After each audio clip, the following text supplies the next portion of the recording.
Jones. Hello, Miss McWilson. How are you today? I'm doing good. It is such an honor and a privilege to have you on our first show. I am just tingling. Oh my God, we got your first show? This is our first show, and we thought. Oh my goodness! You mean I get the privilege of being a premiere on your show? Yes, in Buffalo, New York. In Buffalo, New York, sir. Oh my goodness! Are you all thought out?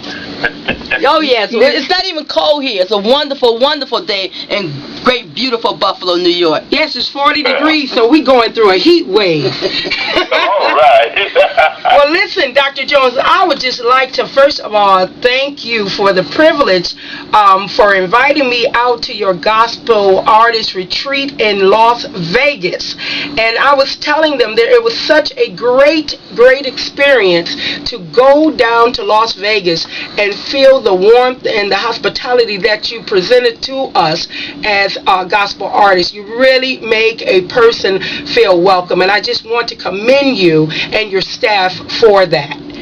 Well, you're quite welcome. Of course, we only invite first-class people. Oh, God bless you. Just like coming to Buffalo, I was treated in first-class style, and that's the only way you can do it when you work with God's folk. And you were outstanding. Your vocalization was just impeccable, and your participation in all the audience activities and the number of people that you had an opportunity to network with, like Sidney Poitier and other great personalities, Florence LaRue, and just people from every walk of life. So congratulations to you. Thank you, sir. And it is really important that we really try to get in on events like this. A lot of people say, well, how did you do it? How did you make it? Well, I thought, let's go to the top and work ourselves down. And you were the first person that I thought, let me go to the Dr.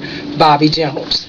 Now, Dr. Jones, we need to know what is going on in the industry as far as with choirs, because the reason why we're really doing this show is that we've noticed the decline in choirs. Why is that, sir?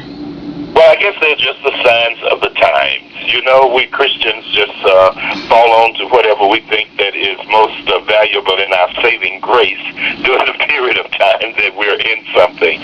You know, before there were mega churches, there were regular churches of 1 and 2 and 300. Now it's 20 and 30,000, and now we have mega pastors when there were first just pastors that treated people that they could contact and be in touch with at all times.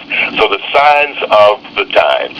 The first gospel choir that was presented was done in Chicago, Illinois by Professor Thomas A. Dorsey, which was actually the first gospel musical that was done was with choirs.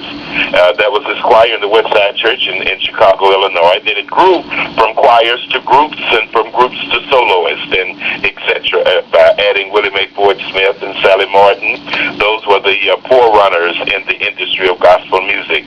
Choirs became popular again as we continued to go up the line when we came out in the 60s with Edwin Hawkins and his wonderful choir that did Oh Happy Day from California. But that was only one. But the masses of the choirs began in the 80s when we had the Ricky Dillons and the Hezekiah Walkers. That was a new breed, so to speak.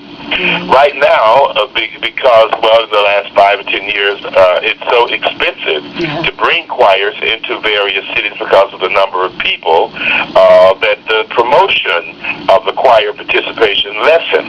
It's all about money in America. My God. Note that first. And also, it's all about money. But when you ask why is there a decline, money. My God.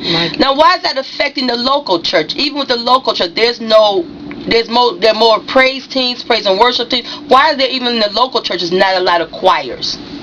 Less problems. Less problems. Okay. So not as many to deal with. We are not the easiest of all people to deal with, and we should be the easiest to be because we're Christian. But many times you have so many personalities in choirs, so many people wanting to do this, that, or the other, that it just keeps you sometimes in an uproar. You're fortunate to get a choir that where you don't have those kind of problems. However, the worship and praise movement is coming on, and it has begun to even lessen the effectiveness of the kind of gospel music that we had been presenting. Yeah. Gospel music was born out of a situation for black Americans in the early 1930s who were depressed and as we always are, downhearted, and needed some inspiration, needed some words to say to God that would help me through the day. Now, the praise and worship does not address that issue. That issue is directed from the individual directly to God and praising Him instead of asking Him, which is a good thing. I think that we have moved to another point in our lives that we can say, Lord, we praise you for whatever the situations are. But you have to look at the objectives of both styles of music. And as we have miscegenated into the process of now bringing about different ethnicities into our music, then we're going to lose some of the reasons, causes, and procedures that we've lost, that we've had. So all of that process takes place. As life says, everything must change. These are changing times. So let me ask. So what we should do?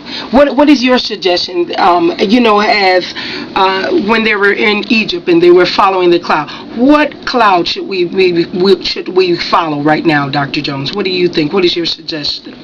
Well, the only thing that we can do that's sensible and feasible is that we would have to get the only people who expose these choirs, of course, are the radio stations. Okay.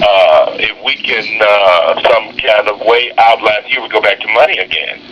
You know, it takes money to record these choirs, and if they don't have any recordings out right now, what you have basically is Hezekiah Walker with his new project as a choir, and a few other choirs. Now, you must remember that traditional gospel music does not sell as contemporary does right now, okay? I mean, the younger ages have just taken over the marketplace. Traditional music in general, not just choirs. The traditional sound in the gospel music industry is dying out. Why? Because modern technology has come onto the stage, and many of the people who love traditional gospel music, as I do, are not buying the kind of equipment that's necessary to play it. Many of them don't even know what a CD is, or the DVD. These things are coming out, and what's happening on the radio is for the young or pure, because that's where they make the money. Mm-hmm. It's back to money. This back with everything. Dr. Jones. What we can do is appeal to radio promoters to record more choirs, for the stations to play more choir music, for choirs to continue. We got choirs in church every Sunday now, regardless of the praise teams. We still have choir. So, and the choirs don't support the music. They buy all the soloist product, all the group's product, and leave the choirs alone. So what are you going to do? Yeah. You're going to go where the money is. I'm telling you. Yeah. Yep. All goes back to money. It all goes back to money. Every aspect of what we do in Christian life, in black churches in America and white, relates to money one way or the other. Money. Answers all things. That's what it says. You're exactly right. Now, you sound like you got a preacher in the background over there. Oh yeah. Dr. Jones, another question before we let you go. When you talk about money again, what is the effects that you think being able with the computers, the internet, being able to download a lot of music, how is that affecting, with choirs and, gospel artists? Or what advice you tell us as Christians not to do that because the effects it's having on the artists and their money? It's not going to make any difference what I say or what they're going to do. If it's out there and it's free, you know us. We go for everything that we can get for free. Yeah. And it's going to continue to happen. The only way they can be curtailed is if someone set up a system where they would have to be able to pay for it to get it. And at this point, that hasn't been done, and I don't know how long it would take that technology to develop. And